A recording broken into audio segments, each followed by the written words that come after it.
आज हम लोग हमारी कावेरी बुक का पहला chapter how I taught my grandmother to read 15 minute में रिवाइज करने वाले हैं। अनपढ़ होने में कितनी दिक्कतें हैं, है ना। कितना दुख है मुझे इस बात का कि मैं पढ़ी लिखी नहीं हूँ। हर टीचर की irrespective of their age, gender, everything, हर टीचर की रिस्पेक्ट करनी चाहिए जिससे आप कुछ भी सीख रहे हो। रिलेटेबल रील्स जो हम देखते हैं, रिलेटेबल पोस्ट जो हम देखते हैं, रिलेटेबल बातें जो हम सुनते हैं, वो हमें सुन के बहुत मजा आता है ना, और सुनने का मन करता है। And same was with the Avva. Hi everyone, a very warm good evening to all of you. This is Juhi, your English educator. स्वागत करती हूँ आप सभी का हमारे प्यारे से channel 9th Lights by Unacademy पे। I hope you guys are doing great. स्वागत है आप सभी का प्रो सीरीज में, जहाँ हम लोग बनेंगे प्रो अंडर 15 मिनट्स। मतलब आज हम लोग हमारी कावेरी बुक का पहला chapter how I taught my grandmother to read 15 minute में रिवाइज करने वाले हैं। तो चलो बिना किसी देरी के शुरू करते हैं, और मैं आपको वीडियो के एंड में दोनों ही कैरेक्टर्स के कैरेक्टर स्केच भी देने वाली। तो मेक श्योर कि आप वीडियो को एंड तक देखें। मुझे कमेंट करके जरूर बताना कि आपको प्रो सीरीज के सेकंड चैप्टर कौन सा चाहिए, मतलब प्रो सीरीज में सेकंड वीडियो कौन से चैप्टर की चाहिए। तो चलिए शुरू करते हैं। देखिए, how I taught my grandmother to read एक बहुत ही प्यारी कहानी है जिसको लिखा है सुधा मूर्ति ने, और ये एक रियल स्टोरी है। सुधा मूर्ति कैसे अपनी दादी को कितना प्यार करती हैं और कैसे उनको पढ़ना लिखना सिखाती हैं। How I taught my grandmother to read, ये हमें इस चैप्टर के अंदर बताया गया है। So without any delay let's begin. How I Taught My Grandmother to Read is written by सुधा मूर्ति। इसको लिखा है सुधा मूर्ति ने, ठीक है, जो कि एक बहुत ही फेमस ऑथर हैं, ठीक है। And it is a real life based emotional story highlighting the importance of education and determination. ये एक रियल लाइफ बेस्ड स्टोरी है जो कि एजुकेशन और आप बोल सकते हो डिटर्मिनेशन की इंपॉर्टेंस को सिखाता है, दिखाता है, ठीक है जी। The narrator lived in a small village in North Karnataka। अब जो सुधा मूर्ति है वो नॉर्थ कर्नाटका के एक छोटे से गांव में रहा करती थी अपनी दादी के साथ, विद अ ग्रैंड मदर, ठीक है, जिनको वो प्यार से अव्वा बुलाती थी। तो आपको ध्यान रखना है कि सुधा मूर्ति अपनी दादी को प्यार से अव्वा बुलाती थी। अव्वा का मतलब होता है मम्मी, अम्मा, मम्मा, ठीक है। जो उनकी ग्रैंड मदर थी अव्वा, वो पढ़ी लिखी नहीं थी लेकिन बहुत समझदार थी, बहुत प्यार करती थी सुधा मूर्ति से, और पढ़ाई लिखाई में और स्टोरीज में बहुत इंटरेस्टेड थी। मतलब पढ़ाई लिखाई में विद टाइम इंटरेस्टेड है, लेकिन पहले से वो स्टोरीज में इंटरेस्टेड थी। अब कौन सी स्टोरी पढ़ के उन्हें बहुत मजा आता था, तो she was very fond of a Kannada novel Kashi यात्रे। एक कन्नड़ नॉवेल थी काशी यात्रे, है ना, उसको पढ़ के उन्हें बहुत ही मजा आता था, ठीक है। तो बेसिकली वहां पे जो वीकली मैगजीन होती है ना, हर हफ्ते आने वाली मैगजीन, उसमें काशी यात्रे का एक एक एपिसोड आया करता था। अब काशी यात्रे नाम सुन के आप समझ पा रहे होंगे, काशी की यात्रा, है ना। तो उस चैप्टर के अंदर, चैप्टर नहीं, नॉवेल के अंदर काशी की यात्रा के बारे में बताया गया है, जिसको लिखा है त्रिवेणी जी ने, है ना। त्रिवेणी कन्नड़ा ऑथर थी, उस टाइम पे बहुत ही फेमस थी। उनकी काफी यंग एज में डेथ हो गई थी, जो कि कन्नड़ा लिटरेचर के लिए एक अच्छी चीज नहीं थी, क्योंकि वो चीजें जो लिखती थी रियल लाइफ बेस्ड, है ना, लोगों की पर्सनल परेशानियों के बारे में, तो वो बहुत ही रिलेटेबल होता था पढ़ने में, है ना। तो उनकी यंग एज में डेथ हो जाना वहां के लोगों के लिए, जो उनको बहुत पसंद करते थे एज एन ऑथर, वो उनके लिए अच्छा नहीं था। तो त्रिवेणी जी की ही ये नॉवेल थी काशी यात्रे, है ना, जिसको जो हमारी अव्वा हैं सुधा मूर्ति की दादी जी, उनको पढ़ना, उसके बारे में जानना बहुत ही पसंद था। अब काशी यात्रे से वो रिलेट क्यों करती थी, क्योंकि काशी यात्रे कहानी के अंदर भी एक ओल्ड लेडी थी जिसको काशी की यात्रा करने का बहुत ही मन था, है ना, भगवान की पूजा करने का बहुत ही मन था वहां जाके, लेकिन वो नहीं जा पाती हैं। तो इसीलिए जो हमारी दादी है अव्वा, वो से बात रिलेट कर रही होती है। अब काशी यात्रा के अंदर क्या होता है, वो लेडी बहुत टाइम तक पैसे इकट्ठे करके अपना काशी जाने का प्लान बना भी लेती है, लेकिन वो एक ऐसी बच्ची से मिलती है, एक ऐसी लड़की से मिलती है जो कि अनाथ होती है, ऑर्फन होती है, और उसको किसी लड़के से प्यार हो जाता है। अब उनकी शादी कराने के लिए कोई नहीं होता, शादी करने के लिए पैसे नहीं होते उनके पास। तो जो हमारी काशी यात्रा नॉवेल के अंदर जो ओल्ड लेडी है ना, वो उस बच्ची को अपने जोड़े हुए पैसे दे देती है और मानती है कि यार भगवान की पूजा करने से ज्यादा इंपॉर्टेंट है इस बच्ची की शादी हो पाना, क्योंकि ये अनाथ है और इसके लिए कोई नहीं है। और ऐसे करते करते वो कभी काशी की यात्रा नहीं कर पाती, और इसीलिए जो हमारी अव्वा है वो बहुत रिलेट करती है उस नॉवल से, और इसीलिए उनको उसको पढ़ के बहुत ही मजा आता है। बहुत ही जायज सी बात है, रिलेटेबल रील्स जो हम देखते हैं, रिलेटेबल पोस्ट जो हम देखते हैं, रिलेटेबल बातें जो हम सुनते हैं, वो हमें सुन के बहुत मजा आता है। है ना, और सुनने का मन करता है। And same was with the Avva. Okay जी, तो भाई अब त्रिवेणी नाम आपको याद रखना है, काशी यात्रा आपको याद रखना है। The novel was published weekly, इस नॉवल को वीकली पब्लिश किया जाता था एक मैगजीन में, और ये मैगजीन हर हफ्ते इनके घर पे आया करती थी। और भाई पूरे गांव के लोग बहुत इंतजार करते थे कि कब आएगी वो गाड़ी, है ना, जो सारे पोस्ट, ये मैगजीन, न्यूज़पेपर सब कुछ लेकर आएगी। और अब वह ईगरली वेट करती थी हर एपिसोड का, क्योंकि वो बहुत ही इमोशनली इन्वेस्टेड हो गई थी उस स्टोरी के अंदर कि अब क्या होगा, इसके बाद क्या होगा, नेक्स्ट एपिसोड में क्या होगा, जैसे हम लोग आज के टाइम पे वेब सीरीज में हो जाते हैं।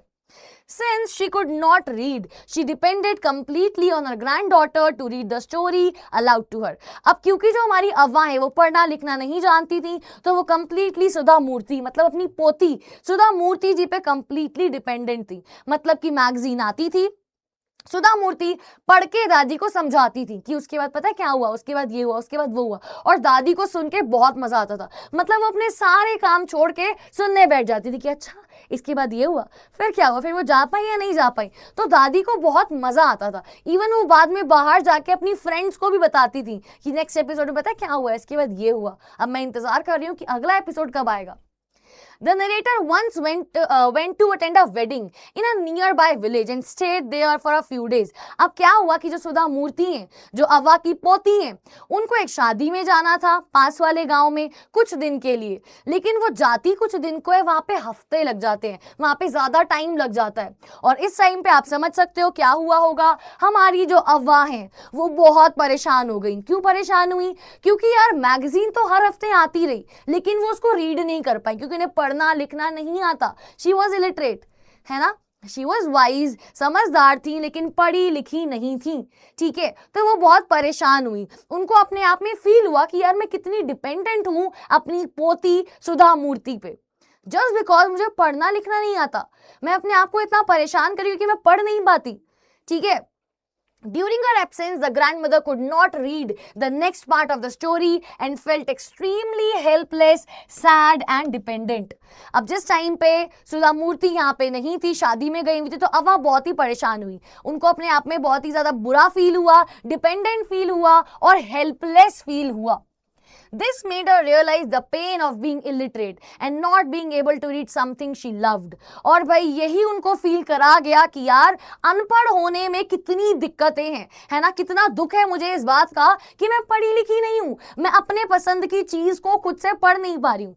तो जब सुधा मूर्ति शादी से वापस आती हैं, है ना, तो दादी उनसे रात को बैठ के बातें करने लगती है, उनकी आंखों में आंसू होते हैं और वो पूछती भी है कि दादी क्या हुआ, अव्वा क्या हो गया, आप इतने परेशान क्यों दिख रहे हो, मैंने आपको रोते हुए कभी भी नहीं देखा।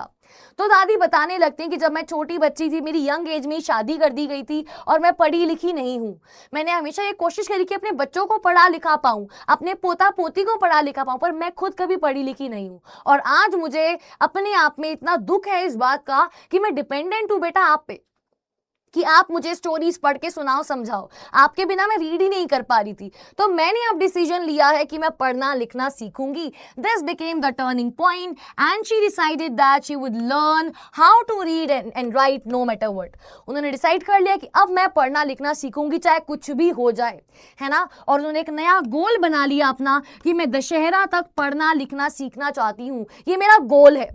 मैं चाहती हूँ दशहरा वाले दिन मैं पढ़ पाऊं, मैं इस काबिल हो जाऊं, है ना। I should be able to read, considering it an auspicious time, उसको एक ऑस्पिशियस, एक शुभ टाइम मानते हुए दशहरा को न्यू बिगनिंग्स के लिए।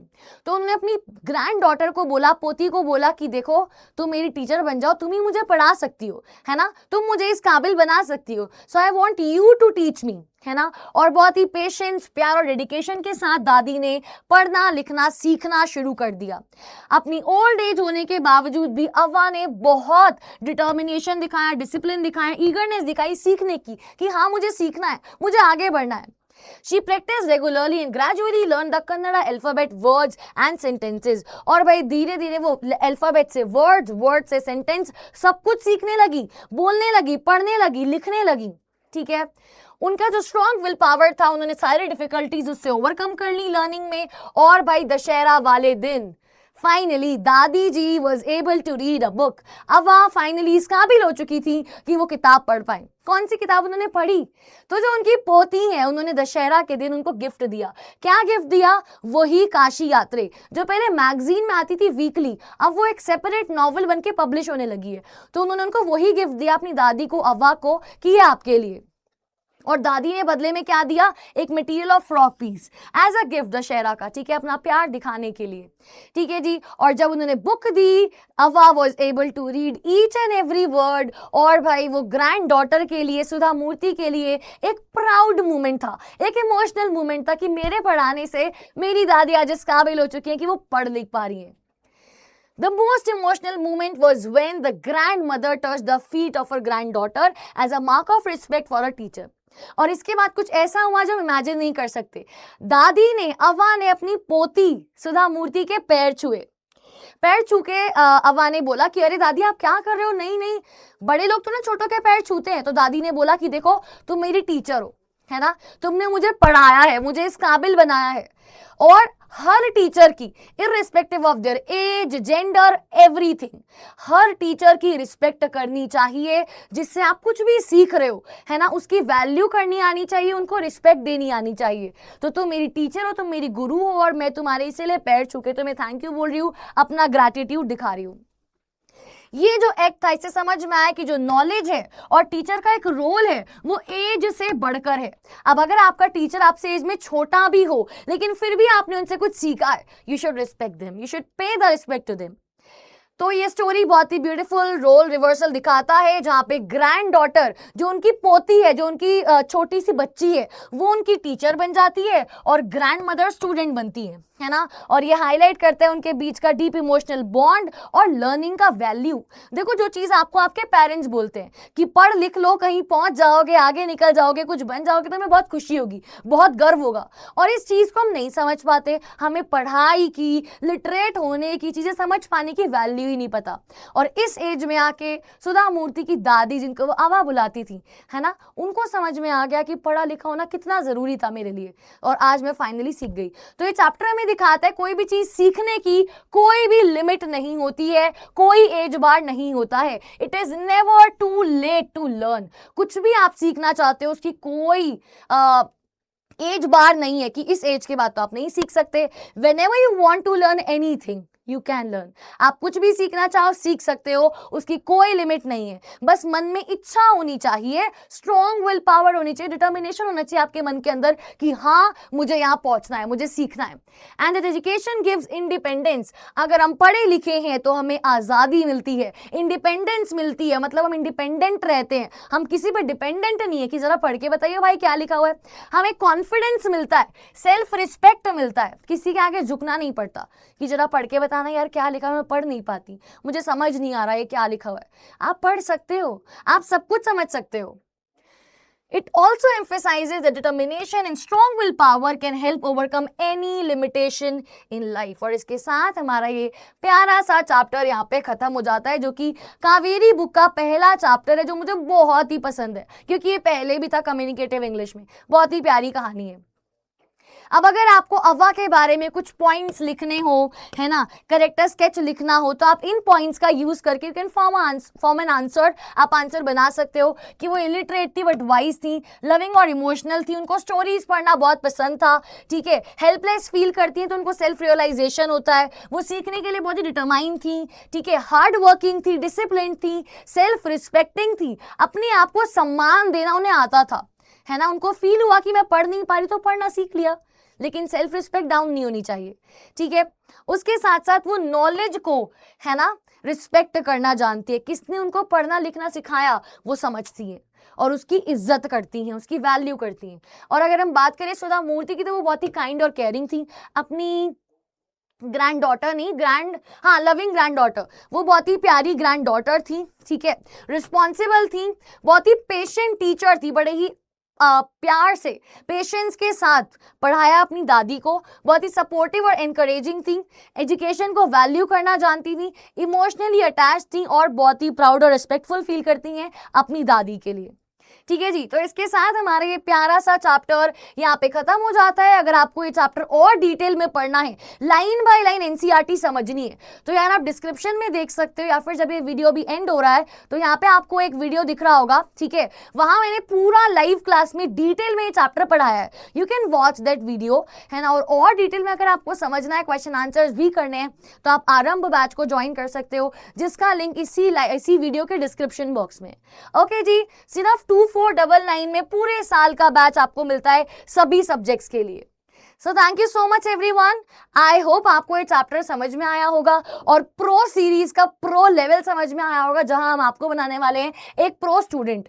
ये एक रिवीजन सीरीज है जहां पे आपको हर चैप्टर बहुत ही क्विकली रिवाइज कराया जाएगा। सो लेट मी नो इन दी कमेंट सेक्शन कि आपको ये वीडियो कैसी लगी, प्रो सीरीज कैसी लगी, और अगर अच्छी लगी तो लाइक भी करना, शेयर भी करना। मिलते हैं आप लोगों से बहुत ही जल्द एक और अमेजिंग वीडियो में। तब तक के लिए बाय बाय, टेक केयर, पढ़ते रहो, बाय।